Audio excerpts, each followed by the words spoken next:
नमस्कार किसान भाई और मेरे साथियों, अतुल कृषि में आप सभी का स्वागत है। साथियों, यहाँ पर आप देख सकते हैं पीले रंग का जो गेंदे का फूल है, यहाँ पर कितना अच्छा चमक रहा है। इसके बारे में आज हम लोग पूरे डिटेल्स में बात करने वाले हैं। यहाँ पर फार्मर जो है काफ़ी प्रोग्रेसिव फार्मर्स हैं और काफ़ी लंबे समय से गेंदे की खेती करते हुए आ रहे हैं। इन्होंने अलग अलग वेराइटियों को लगाया है, तो उनका अनुभव गेंदे की खेती को लेकर के काफ़ी अच्छा है। तो अभी उन्होंने ये यहाँ पर देख सकते हैं येलो कलर का जो है उनका एरिया ज़्यादा है, तो इसके बारे में हम डिटेल्स में जानकारी लेना चाहेंगे कि इसकी खेती उन्होंने किस तरह से की हुई है, फील्ड प्रिपरेशन से लेकर के इसकी मार्केटिंग से लेकर के अच्छा प्रोडक्शन कैसे निकालना है, उन सब चीज़ों के बारे में पूरी जानकारी हम लेने वाले हैं। तो चलिए वीडियो में आगे बढ़ते हैं। जी, मेरा नाम हितेश खुड़ियार है। मैं खुड़मुड़ा गांव, तहसील पाटन, दुर्ग जिले के किसान हूं। सर, जैसे कि आपका जो खेती में रुचि किस तरह से हुआ, उसके बारे में हम जानना चाहेंगे। जी, खेती हमारे दादाजी ने स्टार्ट की थी 1974 से, और उसके बाद मैं समझो हमारा थर्ड जनरेशन है ये खेती कर रहे हैं। और मैंने डिग्री भी इसीलिए हॉर्टिकल्चर में इंटरेस्टेड हुआ, इसलिए क्योंकि हमारा बैकग्राउंड खेती से ही था, तो इसलिए मैंने भी हॉर्टिकल्चर की डिग्री लेकर फिर खेती में हम आए। तो सर, इसकी जो खेती है वो किन किन सीज़न में की जा सकती है, उसके बारे में हम जानना चाहेंगे।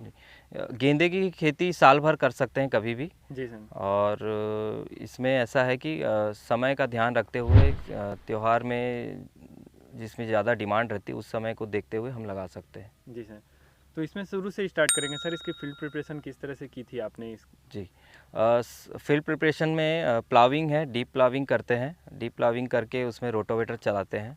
रोटोवेटर के बाद रेजिंग होता है। रेजिंग में हम फर्टिलाइज़र बेसल डालते हैं, जिसमें सुपर फास्फेट है, डीएपी है, पोटाश है। जी सर। और इसमें बेड में जो सर, जैसे अगर कोई नॉर्मल फार्मिंग करना चाहते हैं, यहाँ पर तो आपने जैसे ट्रैक्टर ऑपरेटेड के लिए स्पेस जी, स्पेसिंग किया हुआ है। जी, अगर कोई 1-2 एकड़ में छोटे एरिया में है, अगर शुरू हाँ, करना चाहते तो हैं, तो उनको उनके लिए क्या जो स्पेसिंग छोटे होनी स्पेस चाहिए? में करना चाह रहे हैं उनका स्पेसिंग अगर 4 से 5 फीट का बेड टू बेड रखे और प्लांट टू प्लांट 1 फीट रखे, जी सर। तो उसमें इजीली अच्छे से होगा वो। जी सर, तो उसमें एकड़ के हिसाब से कितने पौधे आ जाएंगे सर? उसमें ज़्यादा लगेंगे। 1 एकड़ में उसमें 8 से 9,000 प्लांट लगेंगे 1 एकड़ में। और सर, इसमें जो पौधे जो है वो कहाँ अवेलेबल हो जाते हैं, मतलब पौधे कहाँ से लेकर के आते हैं, या फिर बीज बीज तो सीड जो कृषि केंद्र है वहाँ पे सीड्स अवेलेबल हैं। जी। और नर्सरी में भी अवेलेबल रहते हैं। अगर आप उनको बोलेंगे कि हमको गेंदे की नर्सरी चाहिए तो वो तैयार करके दे सकते हैं। जी सर। जी। और इसमें सर खाद कब कब देना होता है, खाद के बारे में इसमें किस तरह से है? खाद ऐसा है, बेसल में हमने जो डाल दिया है उसके जी। बाद जैसे ही प्लांट ग्रोथ में, जब बारिश के सीज़न में जी। पौधे ग्रोथ में आ जाते हैं, फ्लावरिंग जब स्टार्ट होना चालू होता है, तो तब से हम ड्रिप से भी खाद फर्टिगेशन हम स्टार्ट कर देते हैं। जी। और उसमें वही एनपीके वगैरह ही चलता है। और सर, इसमें बात करें, इसमें बीमारियां कौन कौन सी देखने को मिलती है? अब ये तो थोड़ा सा चमकदार है ऑरेंज के कंपैरिजन जी, में, तो जी, इसमें बीमारियां ज़्यादा आती है क्या? जी। ऑरेंज के कंपैरिजन में येलो थोड़ा सा अट्रैक्टिव ज़्यादा होता है, क्योंकि इंसेक्ट को येलो कलर बहुत ज़्यादा अट्रैक्ट करता है। जी। तो इसमें इल्ली वगैरह सबसे ज़्यादा लगती है। जी। और इल्ली है, माइट्स वगैरह थोड़ा सा आता है, माइट्स का अटैक रहता है। जी। और डिसीज़ में फंगल डिसीज़ वगैरह आती है उसमें। जी सर। जी, तो उसमें नॉर्मली जो दवाइयाँ हम सब्जियों वगैरह में लेते हैं वही दवाइयाँ इसमें भी चल सकती है। तो इल्ली के लिए कुछ एक आध दवाइयों का नाम बता दीजिए सर। स्पेशली इल्ली के लिए हम इमामेक्टिन बेंजोएट एक केमिकल है, उसको यूज़ करते हैं। जी। जी। जी, और इंडोक्साकार्ब है, नोवालुरान करके केमिकल आते हैं, वो भी अच्छा काम कर रहे हैं अभी। जी। और फंगस के लिए सर इसमें? फंगस में मेनकोजेब है, और बाकी नेटिवो करके आता है जी। कंपनी का, और कस्टोडिया है। वो सब दवाइयाँ अच्छी काम कर रही है जी अभी सर। इसमें। तो सर, इसमें प्रोडक्शन जो है वो किस तरह से देखने को मिला आपको, उसके बारे में हम जानना चाहेंगे। जी। एकड़ के हिसाब से, अगर जो फार्मर जो आपने स्पेसिंग बताई उसमें अगर लेते हैं हाँ, अगर क्लोज स्पेसिंग कर रहे हैं तो जी। वो कम टाइम में ज़्यादा यील्ड ले सकते हैं, क्योंकि उसमें थोड़ा सा डेंस होने के कारण डिसीज़ का अटैक बहुत ज़्यादा होता है। जी। और अगर दूर कर रहे हैं स्पेसिंग, अगर तो दूर में थोड़ा सा टाइम ज़्यादा लेता है, लेकिन लंबे टाइम तक चलता है क्रॉप, जी। और उसमें यील्ड लगभग दोनों में उतना ही आता है। जी सर।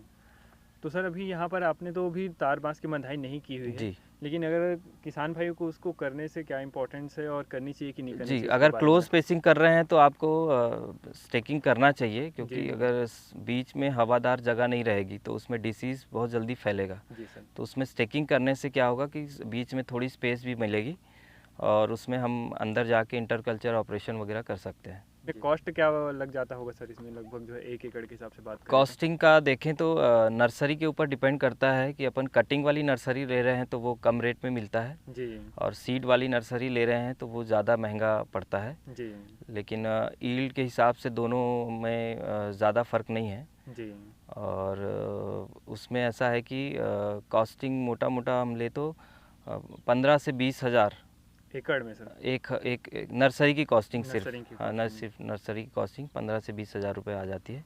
जी और ये 6 महीने की क्रॉप है तो इसमें यील्ड मतलब धीरे धीरे यील्ड मिलता है, तो उसमें मार्केट का वैल्यू के हिसाब से, डिमांड के हिसाब से कम ज़्यादा रेट भी मिलता है उसमें। जी। जी। और सर इसमें जो है वह आपका गेंदे लगाने का मेन उद्देश्य क्या था, उसके बारे में जानना चाहेंगे? जी, इसमें ऐसा है कि कुछ साइंटिस्ट का भी कहना है कि गेंदा लगाने से सॉइल का हेल्थ अच्छा इम्प्रूव होता है उसमें, जी सर। और सॉइल के अंदर जो नेमेटोड हैं और जो पैथोजेंस वगैरह है सॉइल में, तो उससे उसको थोड़ा सप्रेस करने में वो मदद करता है। जी सर। जी। तो और सर इस गेंदे को लेकर के, येलो कलर का जो गेंदा है, या फिर गेंदे की फार्मिंग को लेकर के सामने कुछ किसान भाइयों को आप कहना चाहेंगे तो किस तरह से है जो खेती है वो? जी, खेती बहुत अच्छी है, इजी ग्रोइंग है, और सीज़न के हिसाब से, त्यौहार के हिसाब से इसमें डिमांड भी अच्छी रहती है, जी और प्राइजेज़ भी अच्छे मिल रहे हैं इसमें। जी सर। ठीक है, धन्यवाद सर सारी जानकारियों के लिए। Thank you. सर जैसे कि इसमें आपने बताया कि इसमें प्रॉपर जो है वो सनलाइट आनी चाहिए, तो उसके लिए डायरेक्शन को किस तरह से ध्यान रखना है उसके बारे में हम जानना चाहेंगे। जी, बेड का डायरेक्शन नॉर्थ साउथ रहेगा जी। जिसमें, और सनलाइट ईस्ट टू वेस्ट, आधे दिन मॉर्निंग में आधा पूरा एक तरफ रहेगा, और ईस्ट में मतलब वेस्ट में दूसरी तरफ रहेगा पूरा जी। में, क्योंकि पूरा प्रॉपर ईस्ट से पूरा वेस्ट तक सनलाइट मिलेगा। जी।